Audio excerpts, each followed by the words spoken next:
3 Portlands. Much of the events that occur in the SCP universe follow a similar pattern. An anomaly makes an appearance, the SCP Foundation becomes aware of the anomaly, and more often than not, they contain said anomaly. While there are a large number of paranatural humans or humanoids contained by the Foundation, it makes you wonder how many are not contained. Surely not every anomalous sapient creature makes itself aware to the Foundation, and sometimes perhaps they manage to evade Foundation capture. The place I'll be discussing today is one where anomalous entities can live in relative peace and harmony, separated from the rest of humanity, but not hunted down by the Foundation. 3 Portlands is a little different than a lot of other SCP concepts, and perhaps it's more than a little reminiscent of things like the wizarding world of Harry Potter, but that's just part of what makes the SCP universe so interesting. 3 Portlands is currently entirely made up of various tales, with no actual SCP articles, but this video will just be looking at the area itself. In short, 3 Portlands is an extra-dimensional space that exists outside of our normal universe, roughly 70 square kilometers in size. It is accessible through multiple portals, or ways, found in Portland, Oregon, Portland, Maine, and the Isle of Portland in the UK, thus 3 Portlands. It's believed to have been first created sometime after the incorporation of Portland, Oregon in 1851, probably in the 1880s. Exactly who or what formed the extra-dimensional space, and for what purpose, is unknown. But it was already populated by the end of the 19th century, and in 1905, the British Occult Service negotiated the usage of 3 Portlands to house Sidhe refugees from the collapsing kingdom of Avalon. The specifics of these Sidhe entities are unclear as far as the SCP universe is concerned, but the Sidhe are creatures from Irish and Scottish mythology, commonly referred to as fairies or elves. The Sidhe that ended up staying in 3 Portlands would greatly influence its future development, as the British Occult Service got caught up with earthly matters, leaving the residents of 3 Portlands to govern themselves. The principal entity of 3 Portlands is known as a Genius Loci, basically a protective spirit inherently tied to its existence. This spirit is sentient, as the BOS had negotiated with it to allow for the refugees, and they continued under the belief that the Genius Loci controlled the city, despite the formation of a city council by the residents. In 1922, however, the city council made an amendment to their city charter proclaiming that the Genius Loci is officially the mayor of 3 Portlands. In practice, the mayor rarely participates in decisions made by the council, and the council does not often even communicate with the mayor, leading many citizens to believe that the mayor doesn't even exist.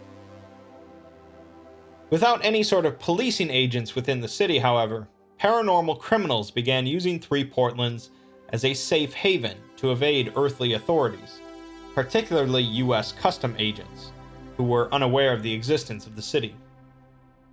Eventually, the BOS returned their attention to 3 Portlands, realizing the importance of concealing its existence from other paranatural organizations.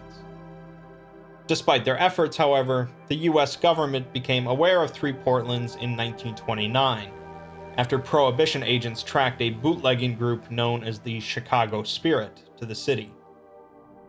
The situation was concealed and handed over to the Bureau of Investigation, directed at the time by J. Edgar Hoover. Hoover pretty much went to war with the people of 3 Portlands, launching numerous raids into the city, eventually culminating in a firefight between US agents and the city council. Afterwards, Hoover blocked off all portals leading in or out of the city, arresting anyone who attempted to use them. This siege lasted for 2 months, until the US president negotiated with the council to allow them their autonomy, but in return, US federal agents would be allowed to operate within 3 Portlands to a limited degree. The city council agreed out of fear of a full-scale war, despite protests from many of the city's residents. The British didn't really care for this arrangement, as they weren't too keen on 3 Portlands remaining autonomous, and they also didn't want US agents poking around. With the 7th Occult War breaking out in 1939, the British Occult Service abandoned their claim to 3 Portlands to the FBI's Unusual Incidents Unit, in exchange for some wartime concessions. The 7th Occult War coincided with World War II, as Axis occultists fought against the precursors to the Global Occult Initiative. 3 Portlands would be used to transport supplies and personnel between North America and Britain, and so eventually the city came under attack from Nazi occult forces. Thanks to combined efforts of the UIU, the BOS, and citizens of the city, the attack was repelled. After the war, as more paranatural organizations came into existence, and more efforts were made by various governments to conceal the paranormal from the public, more and more anomalous entities were forced out of urban areas.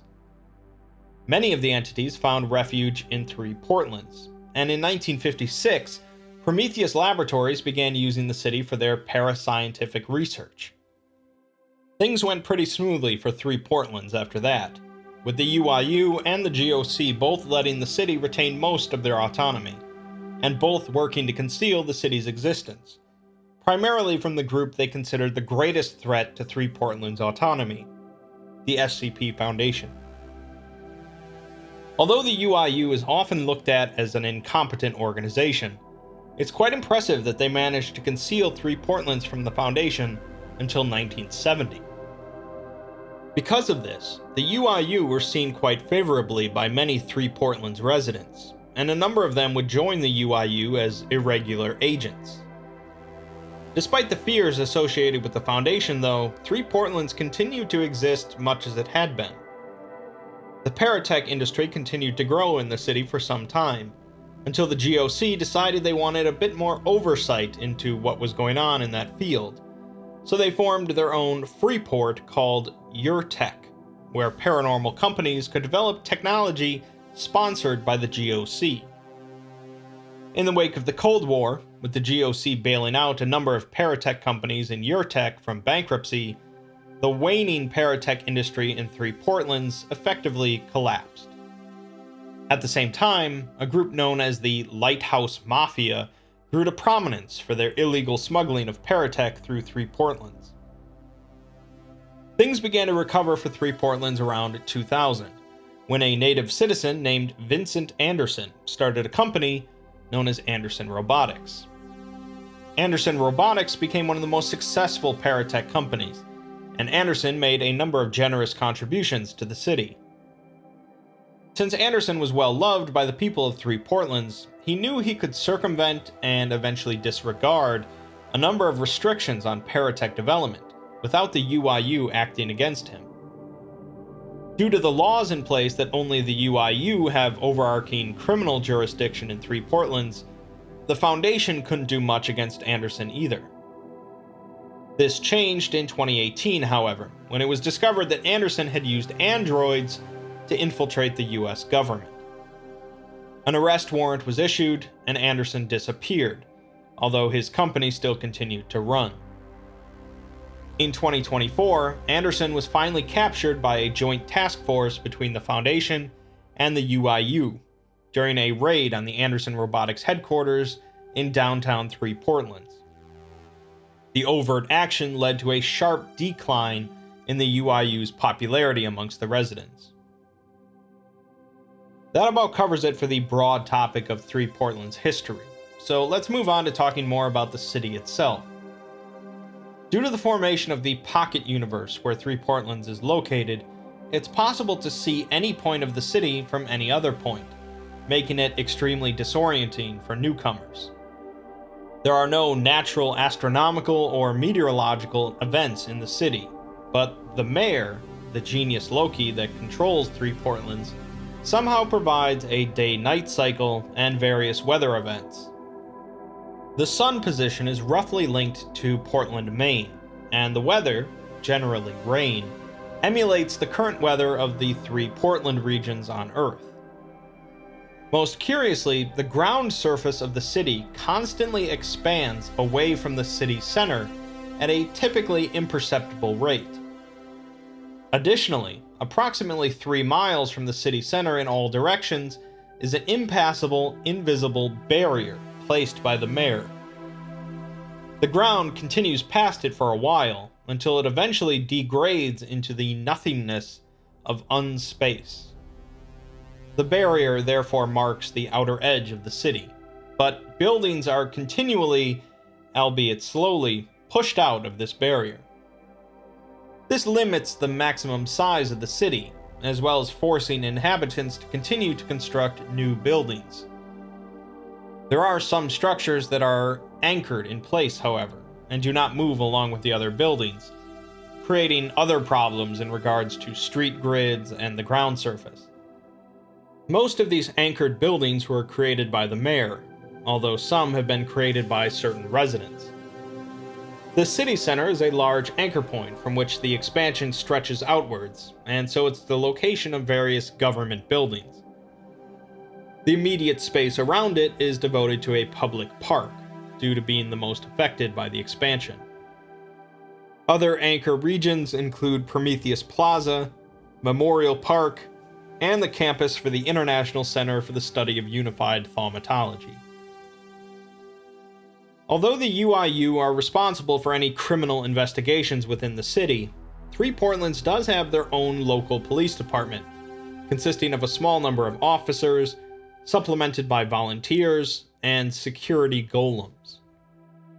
Their primary focus is on crime prevention, community outreach, event security, and assisting the UIU when necessary. The city itself is arranged along a polar grid, with a number of concentric rings of streets at irregular intervals spread out from the city center. Since these roads are not designed for motor vehicles, the City Council maintains a ban on personal automobiles and heavy vehicles, with only a few exemptions.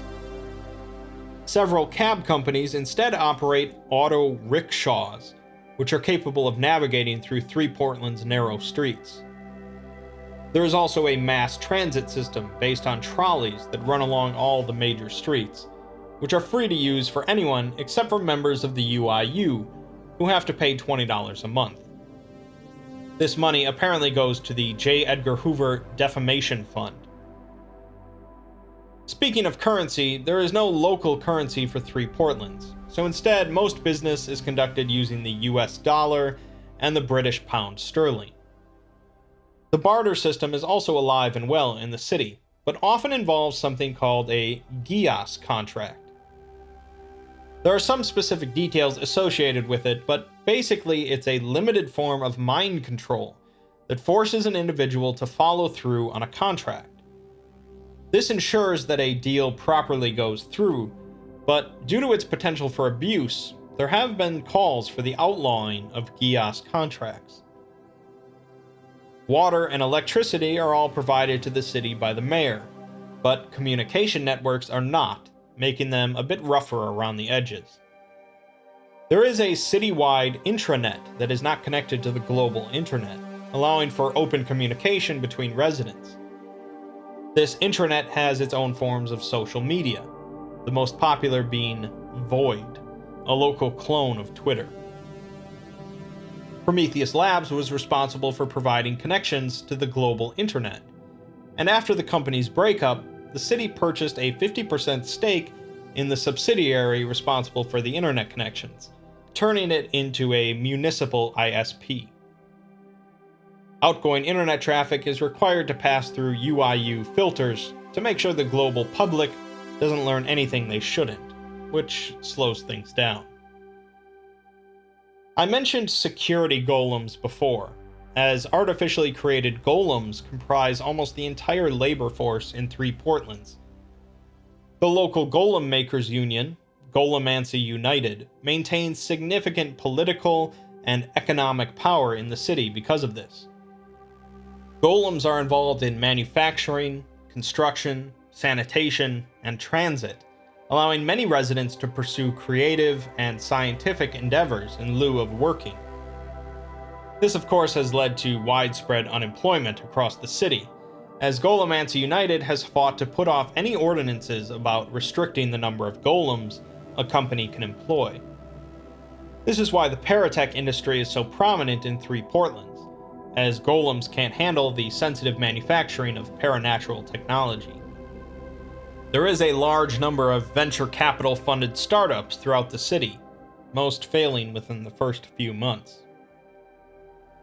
As for education, there's no public school system within 3 Portlands, as citizens have feared that either the local government or perhaps other governments could use it for indoctrination. Most non-humans within the city utilize community schools, as the human population has the option of enrolling in one of the earthly Portland schools, a practice discouraged by the UIU. Homeschooling is of course also popular, and there are a handful of private for-profit schools. 3 Portlands Community College is the largest university in the city, open to all Portland's residents, and offering 2- and 4-year degree programs in both mundane and paranormal fields. It's not considered an occult college, though, due to only teaching introductory level thaumatology. The largest occult college is the 3 Portlands branch of the International Center for the Study of Unified Thaumatology, which offers extended degree programs focusing on advanced occult studies. ICSUT Portlands has the highest levels of enrollment of any ICSUT campus, attracting students from across the globe. It also receives a large share of the GOC's research contracts, partners with local companies on major research projects, and employs a large number of the city's residents. As for the residents themselves, about 80,000 people permanently reside in the city as calculated by the UIU, but a number of people pass through the city every day. As many as 2,000 live in one of the adjacent Portlands on Earth, and commute to 3 Portlands for work each day, and many more travel to the city occasionally for supplies and services. Samples of the population asked about their nationality show that the majority are American or native to 3 Portlands, a small percentage being British or She, and some of them coming from elsewhere, or instead declaring that nations aren't real. As for species, about 80% of the population is either human or parahuman, including cyborgs, psychics, minor reality benders, biologically modified, or shapeshifters.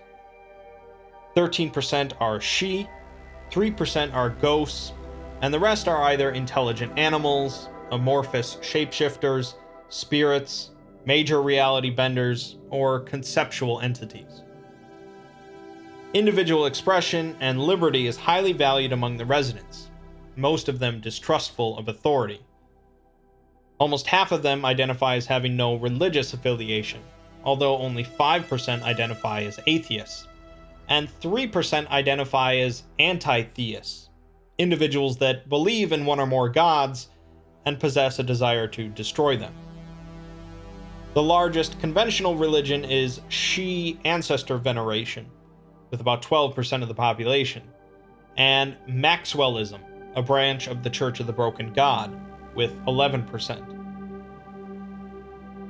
I think after hearing about 3 Portlands, you probably either like it or hate it. You can either see the fun potential of such a place existing in the SCP universe, and its similarities to the Wizarding World or Sigil from Planescape, or you might think such a city has no place in the SCP universe. The beauty of SCP, of course, is that you can very easily take or leave any part of it. Personally, I enjoy little pockets of imagination such as 3 Portlands, a place where nothing really overtly horrific or unimaginable might happen, but is ripe for anomalous tales.